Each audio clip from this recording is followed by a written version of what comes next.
நீங்கள் பேட்டி கொடுத்துட்டு வெளில வரீங்க, அப்புறம் அவர் சாப்பிட்றாரு. அப்புறம் சாப்பிட்ற சமயம் இவர் எங்கே இருந்திருப்பாரு?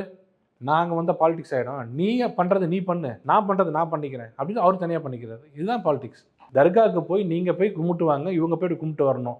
இது பேசிக் ஒரு நாகரிகம், மனுஷனுக்கு மனுஷன் பண்ணுறது. அது பண்ணக்கூடாது.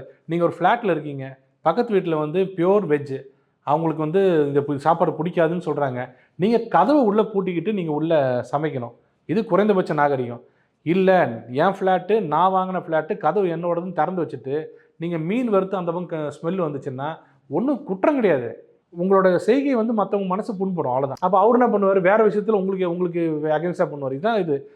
சுமூகமாக போகணும்னு சொல்லக்கூடிய ஒரு அந்த நிர்பந்தத்தை செய்யக்கூடிய ஒரு தலைவராக இருக்கக்கூடிய ஒருத்தர், அவரே வந்து தூண்டி விடுற மாதிரி வந்து அவர் கூட நான் பிரியாணி சாப்பிடல அப்படின்னாரு. Very good. கூட இருக்கிறவங்கலாம் பிரியாணி சாப்பிட்டாங்களே. அவர் கூட பேட்டி கொடுக்கும்போது 2 பேர் இருக்காங்க, அவர் அங்கேருந்து பிரியாணி சாப்பிட்றாங்க.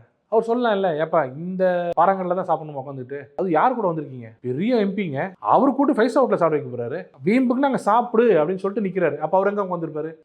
கொஞ்சம் வேற வழியில் கிரிமினல் லாயர் மாதிரி உள்ளே போய் தான் ஆகணும். நீங்கள் பேட்டி கொடுத்துட்டு வெளில வரீங்க, அப்புறம் அவர் சாப்பிட்றாரு. அப்புறம் சாப்பிட்ற சமயம் இவர் எங்கே இருந்திருப்பாரு? எம்பி எங்கே இருந்திருப்பாரு? ஒன்று காரில் இருப்பார், காரில் சாப்பிட்டு இருந்திருப்பாரு. என்ன சொல்லியிருக்கணும்? நான் காரில் சாப்பிட்றேன், நீ வான்னு சொல்லியிருக்கணும். இல்லை நான் அங்கே வரேன்னு சொல்லியிருக்கணும். நாங்கள் வந்தால் பாலிடிக்ஸ் ஆகிடும், நீ பண்ணுறது நீ பண்ணு, நான் பண்ணுறது நான் பண்ணிக்கிறேன் அப்படின்னு அவர் தனியாக பண்ணிக்கிறாரு. இதுதான் பாலிடிக்ஸ்.